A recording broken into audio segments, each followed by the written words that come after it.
Every week, I sit across from someone who lost their savings to a person they never met in real life. Not a stranger who broke in, not a family member who turned against them, a profile on a screen, a voice on the phone, a person who existed only in photographs stolen from someone else's life. And every week, I have to explain that the money is gone, that there is nothing the legal system can do to bring it back, that what happened to them was not stupidity and it was not carelessness. It was a criminal operation designed by professionals who have been running this exact scheme for years. People who study psychology, who test scripts, who run multiple victims simultaneously, and track which emotional approach produces the fastest result. My name is Michael Reed. I have been an elder law and family attorney for 20 years. I chose this specialization after watching my grandmother lose her home to her stepchildren after my grandfather died. I was 28 years old. I was already in law school. I sat at her kitchen table and I could not tell her there was anything I could do. That was the last time I felt helpless in a legal situation. I made sure of it. In 2 decades of practice, I have represented over 400 clients in inheritance disputes, financial abuse cases, and fraud. Romance fraud has become one of the largest and fastest growing categories I handle. And I need you to understand something before I tell you this story. The people who become victims of this crime are not naive. They are not foolish. They are people who deserve companionship, who are often grieving, who are often isolated, and who were found by someone running a calculated, systematic operation built specifically to exploit that need. These operations are funded, they have staff, they have scripts that have been refined over thousands of cases. They are not amateurs. I want to tell you about Margaret. That is not her real name. She is 67 years old. She is a retired teacher. She spent 38 years teaching 4th grade in the same school district, raised 2 children largely on her own after her husband passed away in 2017, and she is one of the most careful, organized, methodical people I have ever met in my office.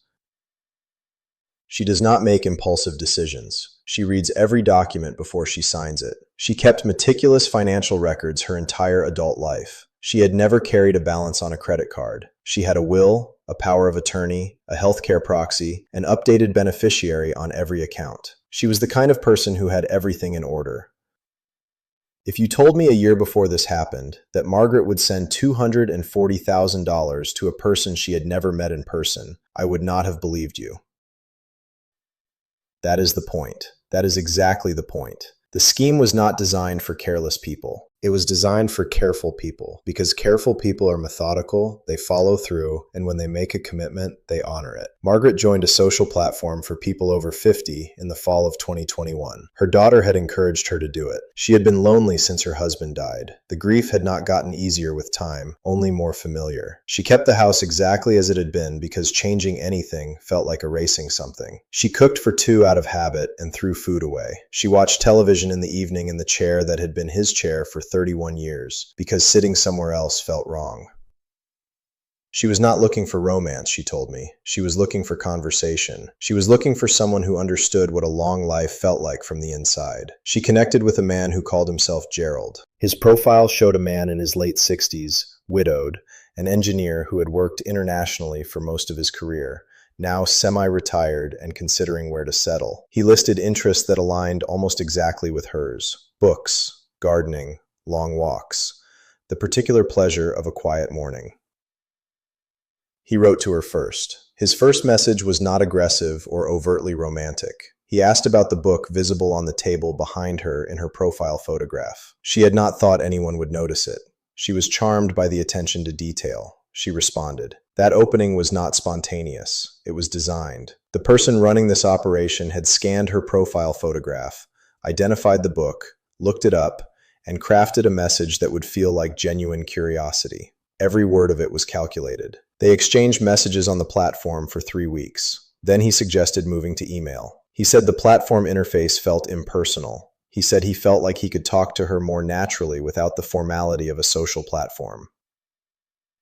She moved to email. That transition matters legally and practically. Once communication leaves a platform, the platform has no record, no responsibility, and no ability to flag suspicious patterns.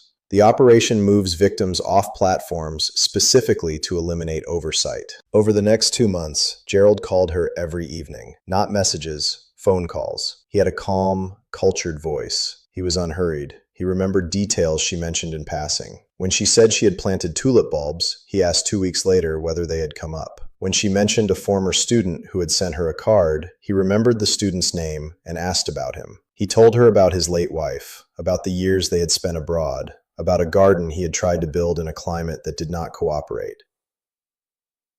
The conversations were long and warm and full of the specific texture of a real relationship. He never pressed for more than she wanted to give. He never made her feel rushed. He was patient in a way that felt like respect. By December, Margaret told me, she felt closer to Gerald than she had felt to anyone in 4 years. She said it out loud and then looked embarrassed. I told her not to be embarrassed. What she described, the consistency, the attentiveness, the patience, the depth of what felt like genuine mutual understanding, that is not something most real relationships produce in 6 months. It was produced intentionally. There are people whose full-time job is maintaining exactly that level of emotional engagement with multiple targets simultaneously. The emotional reality Margaret experienced was real. The person generating it was not. In January, Gerald told her he was traveling to Malaysia for a contract job. He did not want to go. He said he had been thinking about coming to see her instead, that he had been looking at flights, that he felt something changing in what they were to each other. But the contract had been arranged before they met, and the money was significant, and he had professional obligations he took seriously. He would be back in March. They would meet in person then, he promised her. 3 weeks into his trip, something went wrong. He described a customs dispute involving equipment he had brought for the project. He needed to post a bond to get the equipment released. He was embarrassed to ask.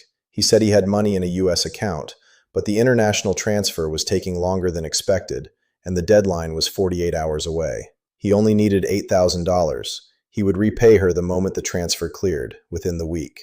He told her she should not help him if it felt wrong. He would figure out another way. He would not want her to be uncomfortable for any amount of money. She wired $8,000, and the money came back the following Tuesday, just as he had said it would. That repayment was the most important moment in the entire operation, though Margaret did not know it then. The repayment was not goodwill. It was proof of concept. It was the scheme demonstrating to her that the system was trustworthy, that Gerald was a man of his word, that when he said he would repay her, he meant it. That $8,000 was an investment. The people running this scheme expected a substantial return. I want to explain something about the psychology of that repayment, because it is the moment that makes everything that follows possible. When someone repays you quickly and without complaint, your brain does not file it as a transaction. It files it as evidence of character. You have lent money to someone, they returned it promptly and gratefully, and every future request is evaluated through the lens of that experience. Margaret told me that after Gerald repaid the $8,000, she stopped thinking of him as someone she had met online. She thought of him as Gerald, a person she knew, a person who had proven himself trustworthy in a moment when he needed her and could have chosen not to repay. That shift was the goal of the first request, and it worked exactly as designed. The second request came 6 weeks later. He had been in a minor accident, he told her. Nothing life-threatening, he was careful to say that first. But the local hospital required payment before they would perform a procedure, and the insurance he had arranged for the contract was not covering it, and he was genuinely frightened. He said he was more frightened of dying in a hospital alone, in a country where he did not speak the language, than he was of the injury itself. He needed $40,000. He would liquidate an investment account the moment he landed back in the States. He would repay every dollar with interest. He was sorry. He was ashamed to ask.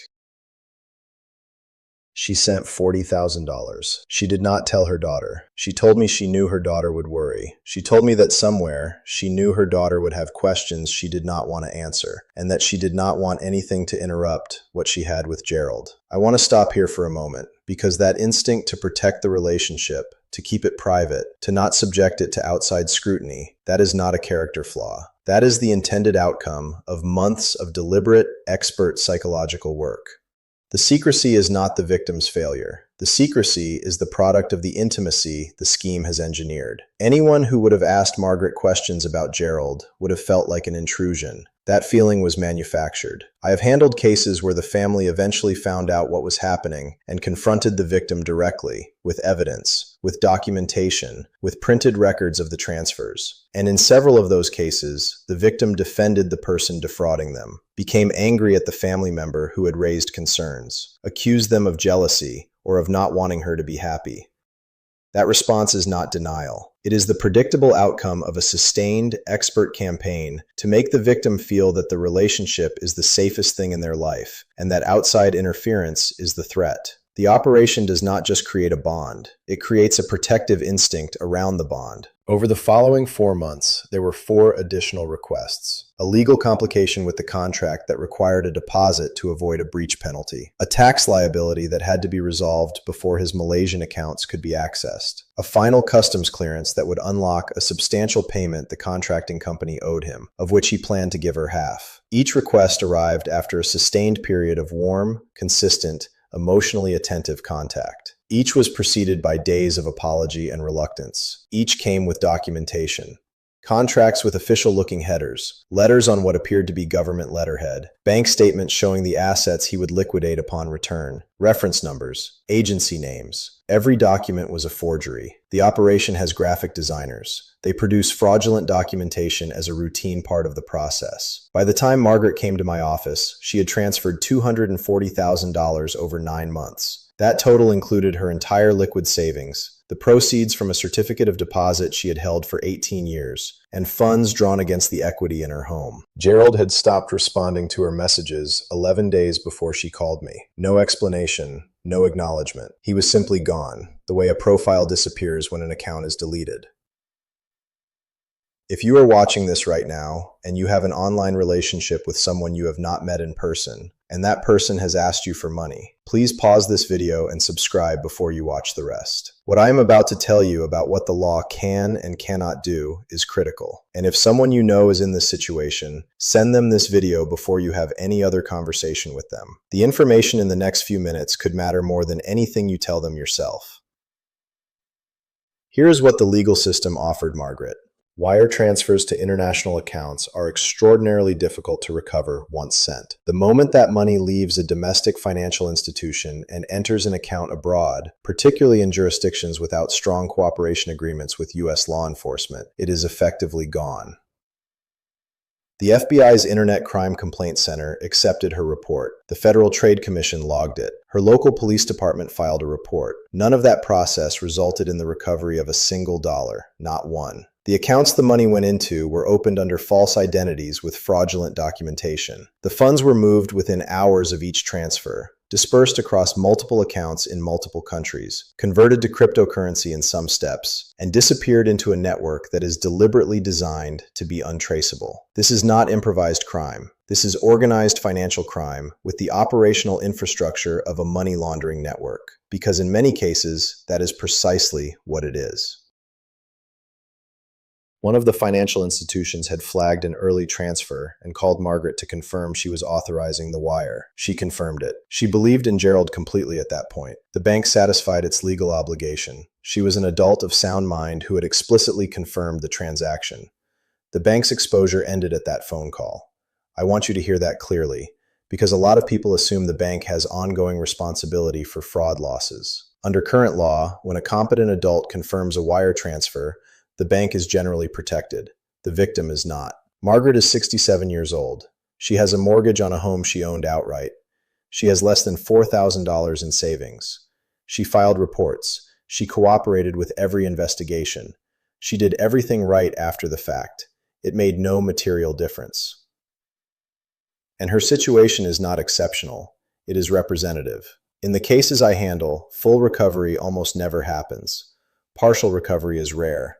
Most victims receive nothing from the legal process except documentation that the crime occurred. I want to give you 3 things that would have changed everything for Margaret, because unlike many legal situations, this one has a clear and specific prevention that works. Before I give you the 3 things that would have changed everything for Margaret, I want to acknowledge something. When I explain this to clients after the fact, the first thing many of them say is that they knew. Not that they suspected, but that there was a moment, a specific moment, when something felt slightly wrong and they ignored it. For Margaret, it was the second time Gerald's video call failed to connect. She had started to notice a pattern, a technical problem every time they tried to go live. But she had also noticed how apologetic he was, how frustrated he seemed, and she had weighed the frustration he displayed against the months of consistent warmth and chosen to let it go. I am not telling you that to suggest she bears any responsibility. I am telling you that the operations running this fraud have also noticed that pattern. They manage those moments of doubt carefully. They script responses to suspicion. They know when a victim is wavering, and they escalate the emotional connection at exactly that moment. The first is a rule with no exceptions. No person you have met online and never seen in person should ever receive a wire transfer from you. Not for a medical emergency, not for a customs problem, not for a tax payment, not to unlock funds owed to them, not for any reason.